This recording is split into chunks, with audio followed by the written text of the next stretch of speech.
Hi there, Professor Chris Lupo. I didn't really get to show you the appointment schedule last time because I had formatted my computer. So I thought I'd give you a chance to see it now. All right, I'll get started. So I'm gonna run the server. It's like this. Okay, now here's the original one. And you can see it's two-dimensional flat, but it works. It's got different tools in it. This one does um, payroll, kind of. Or basically, I had to do this myself for work, and then I was like, I don't want to do this 50 million times or just every 2 weeks. I'll just make a thing that does it for me. All right. So my appointment scheduler is just a way of scheduling appointments for the public and for employees. Basically, you just pick an appointment, and I just made this myself. I didn't use like a library for the calendar or anything. I guess that was the hard part. Dealing with time in JavaScript was interesting. There, it was like a box full of edge cases. Every time you think there's a rule with timing and calendars, there is not. There's something that breaks the rule. Yeah. It's like, oh, there's 365 days in a year. Oh, no. Every 4 years is leap year. You know. Oh, like, is time consistent? No. You may or may not have daylight savings time in your state. It's like, where is your server located? Where's the current time of server time versus the time of a client?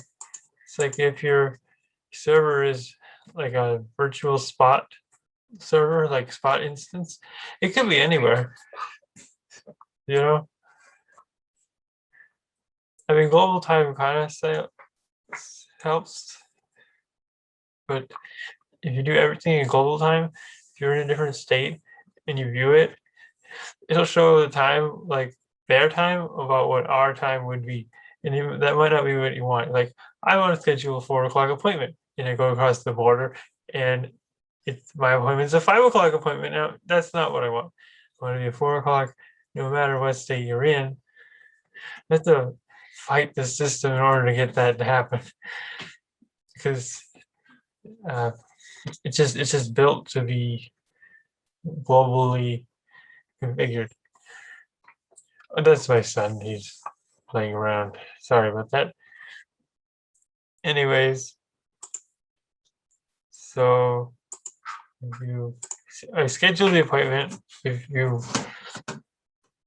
go to the page after you scheduled one, it will go away. Which I just use prefetching. So it just fetches from the server right away because it's a free server, and sometimes it's slow, sometimes not. But when it is slow, if at least you have a head start, it just starts loading as soon as you start loading the page. Anyway, so if I go to the admin side,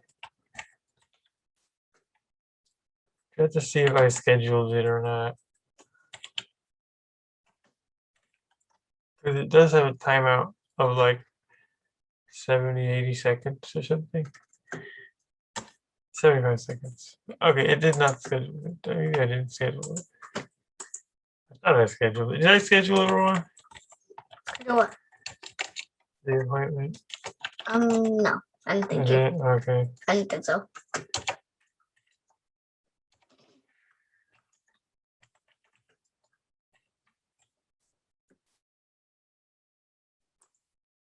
Yeah, now it's scheduled.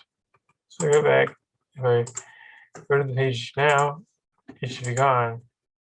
And the 4 o'clock is gone like it should. And if I go here, it shows up here when you load it. And that'll be the appointments for the day. You'll have a list of them. And let's say you want to like reschedule one. Somebody calls up. I don't really want that appointment. Can you do it later? As an employee, I see the admin side and I say, oh, there's your appointment. Sure. You'd like to reschedule it? Okay. These are the shows available ones. I want to reschedule it for Monday at 11:30. Okay, so now I've rescheduled it.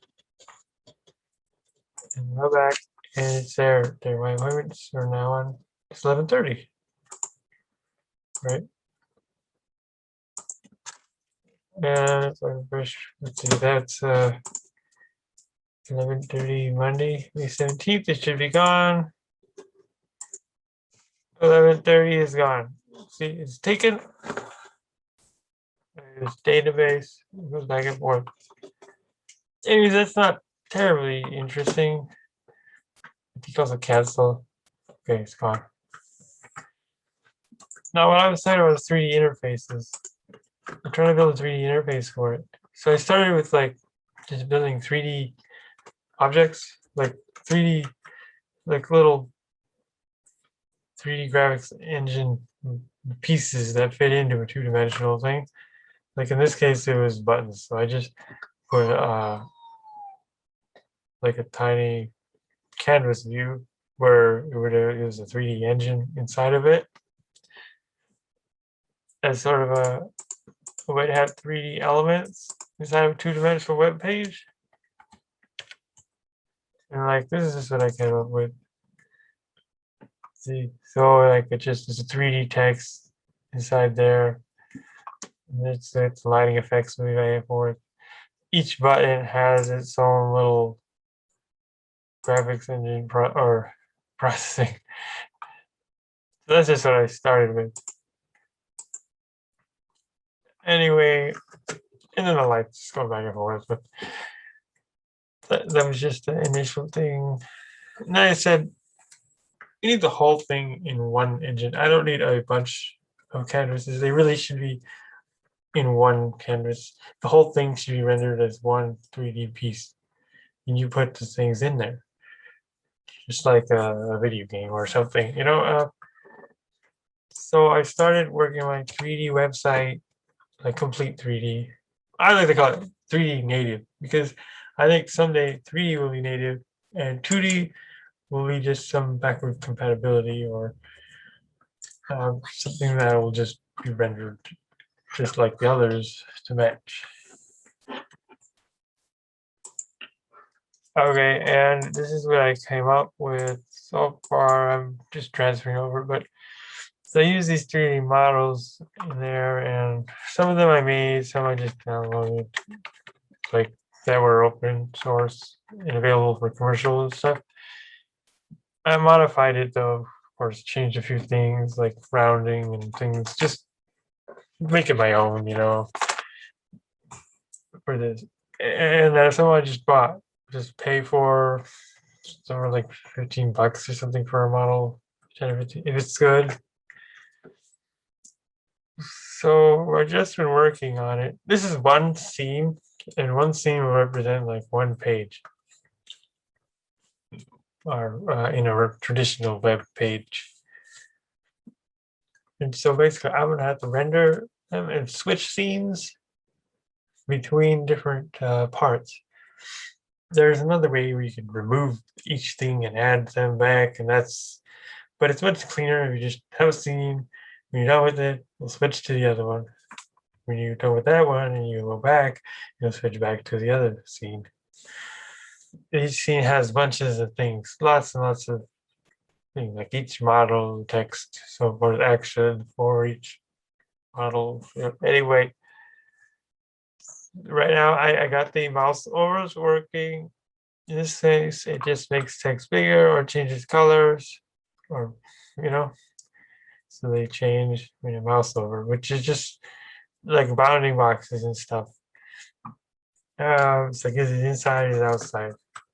you gotta check like how so went inside and that's you run the action once for going inside, run the action once for going outside. Anyways, I also got this web panel or box. So just for programming here. And it's fun. You can just get like got different animations, eating, standing, or jumping, running, or you can run backwards. Or when he's tired, he'll just sit or go to bed. Yep. That's just fun. Anyway, so after I got the mouse servers, I needed to like click operations on them, so I know they clicked. So I wrote like a click operation for each 3D object, so it would run an action. In this case, it's going to change the scene. So all the models go away and it loads the new scene. I don't have a new scene yet, so I basically copied the same one, but I just told it, I just removed the calendar thing, so you can see that it changes from one scene to the next, and it changes, and it loads the new scene. So my controller is working, but anyways, basically what I'm thinking is I want to finish the rest of the web page in 3 dimensions. I Yes. need a 3-dimensional calendar with squares